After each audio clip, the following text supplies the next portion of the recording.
এই জন্য শান্তির পথ খুঁজতে হবে।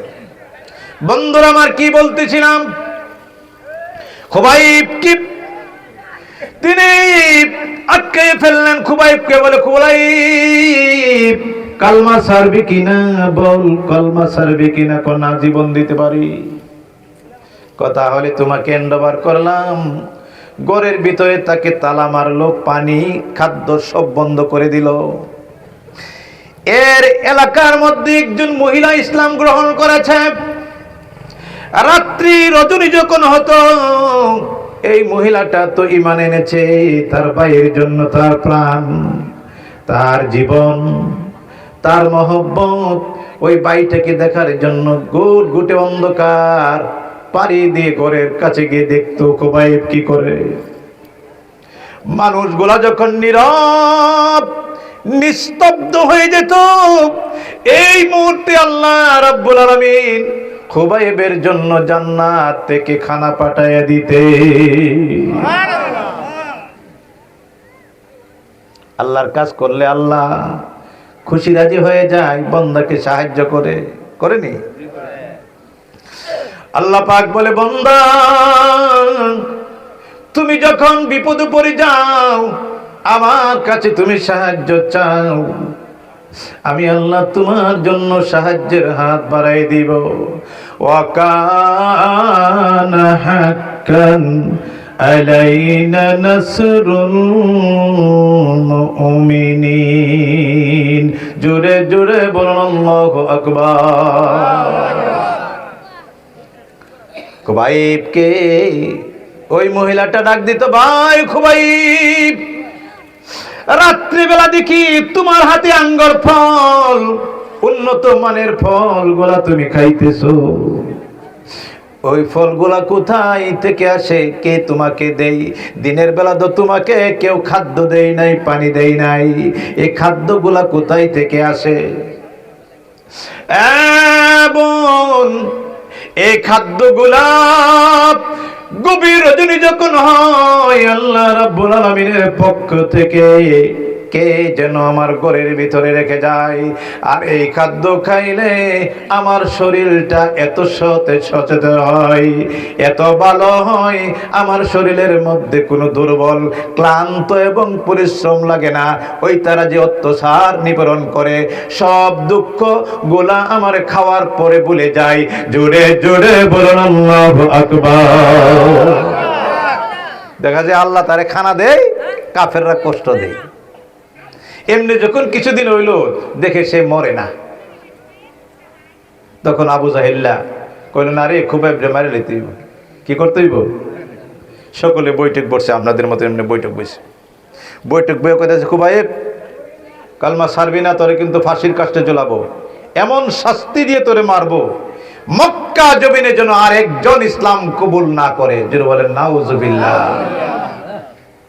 খুবাইব বলে, যতই হুমকি দুমকি দাও, যতই আমাকে অস্ত করো, যতই তুমি যন্ত্রণা দিবে, ততই আমার ঈমান আরো শক্ত হবে। সুতরাং আমি তোমার কথায় আমার ঈমান দিব না, আমার কালিমা ছাড়ব না। বন্ধুরা আমার, খুবাইবকে বলল, খুবাইবে তোমাকে আজকে এই মাঠের মধ্যে তোমাকে ফাঁসির কাস্টে ঝোলাবো। তুমি যখন ইসলাম ছাড়বে না, মুহাম্মদের ধর্ম যখন ছাড়বে না, তোমাকেও আমরা ছাড়ব না। বন্ধুরা, পাড়া প্রতিবেশী যদি গরিব হয়, দুর্বল হয়, অন্য ধর্মের যদি হয়, ইসলাম বলে, ইসলাম হলো শান্তির ধর্ম। সুতরাং ইসলাম নামটা ওই শান্তি।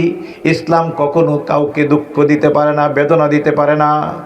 এই জন্য আল্লাহ পাক বলেছেন, ও পৃথিবীর মানুষেরা, আমি নবী দুনিয়াতে থাকব না, আমার নবীর পরে থাকবে উলামা মাসাক, অল ওয়ারাসাতুল আম্বিয়া। উলামা ওয়ারাসাতুল আম্বিয়া, তোমরা ওয়ারাসাতুল আম্বিয়াদের দলে থাকবে। জোরে জোরে বলুন আল্লাহু আকবার। আমরা কার দলে থাকবো? প্যারে হাজিরিন, আল্লাহ বলেন, আমার পয়গম্বর দুনিয়াতে থাকবে না, কিয়ামত পর্যন্ত নবুয়তের দায়িত্ব পালন করবে আলেম উলামায়ে কেরামরা। তোমরা যদি আলেম উলামায়ে কেরামদের দলে থাকো তাহলে আলেমদের সাথে তোমাদের হাসর হবে। হাসর হওয়ার পরে আমি আল্লাহ তোমাদেরকে নিয়ামত দিব, যে নিয়ামতটা হবে জান্নাতুন তাজরি মিন তাহতিহাল আনহার। জোরে বলো আল্লাহু আকবার। এই জান্নাতটা হবে নহর সমূহ, নিচে দিয়া ঝর্ণা থাকবে, নিচে দিয়া এত সুন্দর ঝর্ণা থাকবে, উপর দিয়া বাগবাগিচা থাকবে, হরেক রকমের খানা থাকবে। একটা আঙ্গুর ফল দুনিয়াতে খাইলে হয়তোবা মিষ্টি অথবা একটু টক টক লাগে, কিন্তু এত ভালো লাগে না। বন্ধুরা আমার, আল্লাহ রাব্বুল আলামিন বলেছেন দুনিয়ার মানুষেরা রে, জান্নাতের একটা আঙ্গুর ফল যদি তুমি খাও, ভক্ষণ করো, একটা আঙ্গুর ফলের মধ্যে 70 কেজি রস হবে। জোরে বলুন আল্লাহু আকবার। কয় কেজি? 70 কেজি, 70 রকমের স্বাদ থাকবে। সুবহানাল্লাহ। তাহলে জান্নাতের আর দুনিয়ার তুলনা দিলে চলবে? এই জন্য আমরা থাকবো কার সাথে? আলেমদের সাথে। কথাটা কিন্তু খেয়াল করে শুনবেন। আমরা কার সাথে থাকবো? আলেমদের সাথে। প্যারে হাজিরিন, খুবাইব কে ডাক দে বলে, খুবাইব, ও খুবাইব, তোমার কোনো আশা আছে নি? আমার কোনো আশা নেই, তবে আমি 2 রাকাত নামাজ পড়বো, আমাকে সময় দাও। ওয়াকিমুস সালাত ওয়াতুজ যাকাত ওয়ারকাউ মা'আর রাকিমিন। আল্লাহ তাআলা বলেন, ও দুনিয়ার মানুষেরা, ওয়াকিমুস সালাত, তুমি নামাজ কায়েম করো, ওয়াতুজ যাকাত, যদি যাকাত দেওয়ার মতন পয়সা থাকে যাকাত দাও, ওয়ারকাউ মা'আর রাকিমিন, আর রুকুকারীদের সঙ্গে মসজিদে গিয়ে একত্রে জমাতের সহিত নামাজ আদায় করো। জোরে জোরে বলুন আল্লাহু আকবার। আমরা যাইনি মসজিদ, যাই, কিন্তু যদি 10,000 মানুষ থাকে গ্রামে, যাই মাত্র 10 জন, 1000-এ 1 জন, তা আল্লাহ আমরা ডাক কবুল করবো কেমনে? মসজিদ ভরপুর করতে হবে, মসজিদ ভরে ফেলতে হবে। এই মা বোনেরা, খেয়াল করে শোনো। বন্ধুরা আমার, খুবাইব সিজদায় পড়ে গেল, নামাজে দাঁড়াইলেন। খুবাইব তাড়াতাড়ি নামাজের ব্যবস্থা করে দিলেন। অল্প সময়ে নামাজ শেষ করলেন। কাফের বেঈমান বলতেছে, আবু জাহেল বলতেছে, তাড়াতাড়ি নামাজ কেন শেষ করলা, এর কারণটা কি? আবু জাহেলকে ডাক দে বলতে, আবু জাহেল, আমি যা দেখতেছি তুমি তা দেখো নাই, আমি যা শুনতেছি তুমি তা শোনো নাই। কারণ তুমি অন্ধ, তুমি বধির, তুমি কোনো কিছু দেখো নাই। আমি যদি তাড়াতাড়ি নামাজ না পড়ি রে, তুমি ভাববে মুসলমান হয়ে, ইমানদার হয়ে মৃত্যুকে ভয় করে, এই জন্য সে দেরি করে নামাজ পড়ে, একটু বেশি বেশি করে বাঁচতেছে। না না, আমি তাড়াতাড়ি নামাজ শেষ করলাম এই জন্য, কারণ আমি জান্নাতে যাওয়ার জন্য অতি তাড়াতাড়ি করে আমি রওনা দিলাম। জোরে সুরে বলুন আল্লাহু আকবার। বন্ধুরা আমার, হযরতে খুবাইব ওই নামাজের ভিতরে 3টি দরখাস্ত করলেন আল্লাহর দরবারে। রব্বুল আলামিন, আমি তো তোমার কাছে আর কিছু চাই না, আমি আপনার হাবিবের দিন কায়েম করলাম, দিন মানলাম, কালমা গ্রহণ করলাম। আল্লাহ, আপনার দরবারে আমি 3টি দরখাস্ত করলাম। একটি দরখাস্ত হলো আমি যেন মৃত্যুবরণ করি, আমার মরণটা যেন শহীদ হিসাবে কবুল মঞ্জুর করে। জোরে জোরে বলুন আল্লাহু আকবার। আমার আল্লাহ কই, খুবাইব রে, প্রথম দরখাস্ত তোমার কবুল করলাম, প্রথম দরখাস্ত তোমার মঞ্জুর করে নিলাম, তুমি আমার জন্য জীবন দিবে। ওয়ালা খাউফুন আলাইহিম ওয়ালা হুম ইয়াহজানুন, তোমার কোনো ভয় নেই, তোমার কোনো চিন্তা নেই, আমি আল্লাহ তোমার হয়ে গেলাম। জোরে জোরে বলুন আল্লাহু আকবার। বন্ধুরা আমার, খুবাইব রাদিয়াল্লাহু তাআলা আনহু দ্বিতীয় দরখাস্ত করলেন আল্লাহর দরবারে, আল্লাহ মাবুদ, আমি যদি মৃত্যুবরণ করি, আমাকে যদি কাফের বেঈমানরা মেরে ফেলে, তবে দ্বিতীয় দরখাস্ত হলো তুমি আমাকে জান্নাত নসিব করবে। তবে জান্নাতটা হবে 8 নম্বর জান্নাত নয়, জান্নাতটা হবে জান্নাতুল ফেরদাউস, 1 নম্বরের জান্নাত। আল্লাহ রাব্বুল আলামিন ডাক দিয়ে বলে, ও খুবাইব, যারা আমার জন্য জীবন দিবে, আমার জন্য প্রাণ দিবে, আমি তাদেরকে আমার 1 নম্বরের জান্নাত দিব।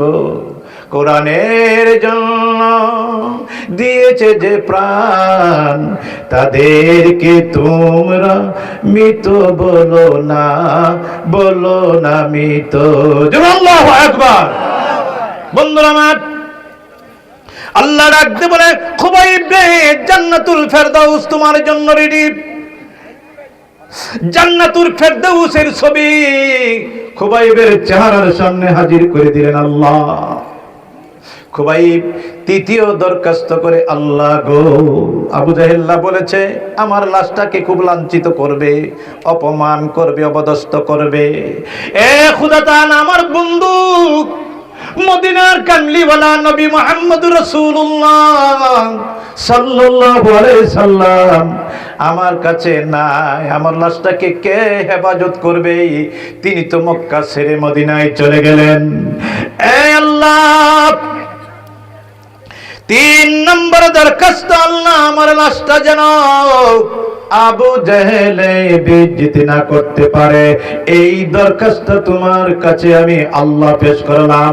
আল্লাহ রাব্বুল আলামিন বলেন, ইন্নাল্লাহ আলা কুল্লি শাইইন কাদির। খুবাইব রে, আমি আল্লাহ সর্বশক্তিমান, আমার সাথে শক্তি দিয়ে কেউ পারবে না। খুবাইব রে, আমি কথা দিলাম তোমার সাথে, তুমি মৃত্যুবরণের পরে তোমার লাশটাকে কাউকে আমি বেইজ্জতি করতে দিব না, অপদস্থ অপমান করতে দিব না। আমি সম্মানের সূচক আমার বন্ধু নবীর কামলিওয়ালার কাছে তোমার লাশটাকে পৌঁছায় দিব। রাদিয়াল্লাহু আনহু রাদু আনহু। আল্লাহ তাআলা বলেন, ও পৃথিবীর মানুষ, তুমি যদি আল্লাহর হয়ে যাও, আল্লাহ রাব্বুল আলামিন তোমার হয়ে যাবে।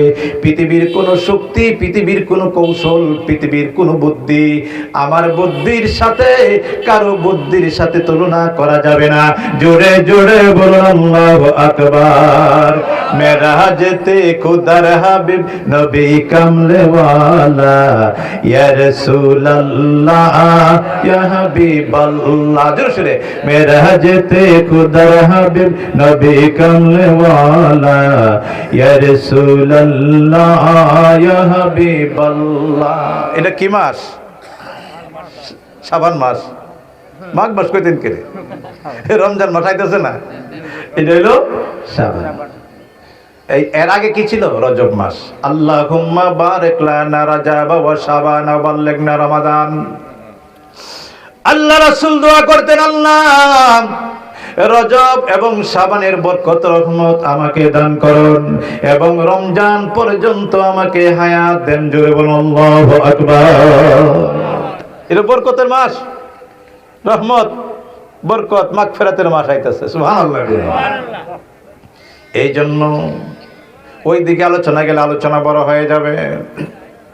বন্ধুরা আমার, এটা হলো রহমত বরকতের মাস, মেরাজের মাস পার হয়ে আসছে, বরকতের মাস। মেরাজতে খুদার হাবিব নবী কামলে ওয়ালা, ইয়া রাসূলুল্লাহ ইয়া হাবিবাল্লাহ, ইয়া রাসূলুল্লাহ ইয়া হাবিবাল্লাহ, ইয়া রাসূলুল্লাহ ইয়া হাবিবাল্লাহ। পিছে পিছে পীর জিলানী, আগে কামলে ওয়ালা। বলেন, পিছে পিছে পীর জিলানী, আগে কামলে ওয়ালা, ইয়া রাসূলুল্লাহ ইয়া হাবিবাল্লাহ, ইয়া রাসূলুল্লাহ ইয়া হাবিবাল্লাহ ইয়া রাসূলুল্লাহ মানুষের রূপ ধরিয়া আসলেন নবী ভবেতে কল্লো আলমের উইটা পড়ল নবীজির পাকে ইয়া রাসূলুল্লাহ ইয়া হাবিবাল্লাহ ইয়া রাসূলুল্লাহ ইয়া হাবিবাল্লাহ। আপনাদের ভালো লাগতেছে নি? ভালো লাগলে আলোচনা করতে ভালো লাগবে, ঠিক না বন্ধুরা? আমার হযরতে খুবাইবকে ফাঁসির কাস্টে ঝুলাইয়া দিলেন। আবু জাহেল বলল, খুবাইবের লাশটাকে রাস্তার পাশে একটা গাছের মধ্যে টাঙ্গাইয়া রাখো, সে যেন মরে মরে শুটকি হয়ে যন্ত্রণা পেয়ে যেন মরতে পারে। বন্ধুরা আমার, এই মুহূর্তে আমার আল্লাহ তাআলা ডাক দিয়ে বলেন, জিবরাইল দেখছনি আমার খুবাইবকে আবু জাহিল এত কষ্ট যন্ত্রণা দিয়ে মৃত্যুবরণ করেছে। খুবাইব রে যা, জিবরাইল মদিনাতে আমার বন্ধুর কাছে যা, জোরে সুরে বলুন আল্লাহু আকবার। জিবরাইল আমিন চলে গেলেন মদিনায়, আল্লাহ রাসূলকে সালাম দিলেন, আসসালাতু ওয়াসসালামু আলাইকা ইয়া রাসূলুল্লাহ, আসসালাতু ওয়াসসালামু আলাইকা ইয়া হাবিবাল্লাহ। আয় নবী, আল্লাহ পাক আপনার কাছে আমাকে পাঠাইছে, আপনার কলিজার টুকরা খুবাইবকে ফাঁসি দিয়ে মারছে। আবু জাহেল তার লাশ থেকে বেইজ্জতি করবে, অপমানিত করবে, লাঞ্ছিত করবে, এই জন্য আল্লাহ আপনার কাছে আমাকে পাঠিয়েছে। আপনি ওই লাশটাকে সম্মানের সহিত মক্কা থেকে মদিনায় এনে তাকে দাফনের কাজের ব্যবস্থা করতে পারবনি। নবী হঠাৎ করে মনটা বেজার হয়ে গেলেন, চোখ দিয়ে ঝর্ণার মতন পানি পড়তে শুরু করলেন। সাহাবীরা সামনে বসা, সাহাবীরা প্রশ্ন করি, ইয়া রাসূলুল্লাহ ইয়া হাবিবাল্লাহ, এখনই আপনি কথা বললেন, এখনই মনটা কেন বেজার হয়ে গেল, চোখে দা কেন পানি আসতেছে? আপনাকে আপনার জন্মভূমির কথা মনে পড়েছে? আপনার কি মক্কা নগরীর কথা মনে পড়েছে? নবীজি বলে, না না সাহাবাইরা, আমার মক্কার কথা মনে পড়ে নাই, আমার জন্মভূমির কথা মনে পড়ে নাই। জন্মভূমির এক ছেলেরা কথা না কয়ে সেরা ওয়াজ না শুনে কথা কয়, কথা কইলে বাড়ি যাবে এটা। লা ইলাহা ইল্লাল্লাহু লা ইলাহা লা ইলাহা ইল্লাল্লাহু মুহাম্মাদুর রাসূলুল্লাহ সাল্লাল্লাহু আলাইহি ওয়াসাল্লাম। আজরাইল শেষ করা যেত না ওয়াজ। এই বছর কোন জায়গায় আমি আলোচনা শেষ করতেছি। গতদিন 1 ঘন্টা 10 মিনিট আলোচনা করেছি, এরপর আলোচনা আমি শেষ করতে পারিনি। বন্ধুরা আমার, আল্লাহর নবী ডাক দিবেন, হ্যাঁ আমার সাহাবাইরা, আমি এই মুহূর্তে জিবরাইল আমাকে খবর দিয়েছে আমার খুবাইবকে আবু জেহেলে ফাঁসি দিয়ে মারছে, কিন্তু তার লাশটাকে গাছের মধ্যে টাঙ্গায় রেখেছে। তার লাশটা যেন কেউ নানতে পারে 100 সেনাবাহিনী চতুর্পাশে দিয়ে রাখছে। কে পারবি রে ওই লাশটা আমাকে এনে দিতে? আমি খুবাইবের লাশটা চাই সম্মানের সহিত মদিনা আসার জন্য।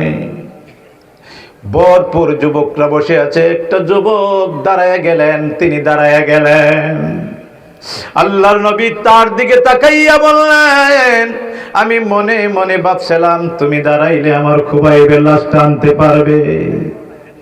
এমন একজন ব্যক্তি দাঁড়াইছেন যিনিকে আল্লাহ স্বয়ং আল্লাহ বলেছে আমার ভাগ, আমার জমিনের মধ্যে আমার সিংহ। জোরে জোরে বলুন আল্লাহু আকবার।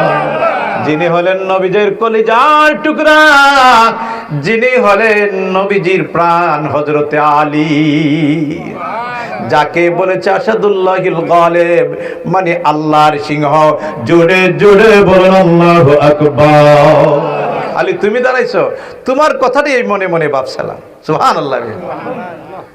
রাসূল অনুমতি দেন, আমি নিয়ে আসব, সম্মানের সহিত নিয়ে আসব, কেউ তাকে আটকে রাখতে পারবে না। চিৎকার করে বলুন আল্লাহু আকবার। যিনি খয়বর বিজয় করেছিলেন, জোরে বলুন আল্লাহু আকবার। বন্ধুরা আমার, তিনি ঘোড়ার লাগাম টান দিলেন, শু শু করে ঘোড়া চলল। মদিনায় থেকে মক্কা চলে আসলেন। এসে দূর থেকে দেখে খুবাইবের লাশটা গাছের মধ্যে লটকানো, চতুর্পাশে দিয়া সেনাবাহিনী চতুর্পাশে দিয়া বেষ্টন করে রেখেছে। বিপদ আপদ মুসিবতে পড়লে আল্লাহ পাক বলেছে তুমি নামাজে দাঁড়ায়া তুমি সাহায্য চাও। তিনি ভাবলেন আমি যদি যুদ্ধ করি 100 সৈনিকের সাথে, যুদ্ধ করলে আমি লাশটা নিতে পারবো না, একজন না একজন বাধা দিবে, সুতরাং তাদের সাথে আমি যুদ্ধ করব না। আমি মাওলার কাছে সাহায্য চাবো, সাহায্যের বিনিময়ে আমি বিজয় ফিরে নিয়ে আসবো। তিনি নামাজের বিছনা বিছায়া দিলেন, 2 রাকাত সালাতুল হাজাত নামাজে পড়ে আল্লাহর কাছে ডাক দিলেন, আল্লাহ ও রব্বুল আলামিন, আমি খুবাইবের লাশটা নেওয়ার জন্য এসেছি, তুমি আমাকে সাহায্য করো। দোয়া করার সাথে সাথে, সালাম ফিরানোর সাথে সাথে আসমানের মধ্যে একটা কালো মেঘ জমলো। কালো মেঘ জমার পরে একটা হাওয়া বাতাস বাইতে শুরু করলো, বৃষ্টি শুরু হয়ে গেল। যে 100 সৈনিক ছিল তাদের চোখের মধ্যে রব্বুল আলামিন এমন ঘুম তৈরি করে দিল, তারা অস্ত্রগুলা ফেলে দিয়ে জমিনের মধ্যে ঘুমায়া পড়লো। হযরতে আলী সুন্দরভাবে প্রবেশ করলেন তাদের ভিতরে, গাছ থেকে সুন্দরভাবে খুবাইবের লাশটা তিনি নামাইলেন। সংক্ষিপ্ত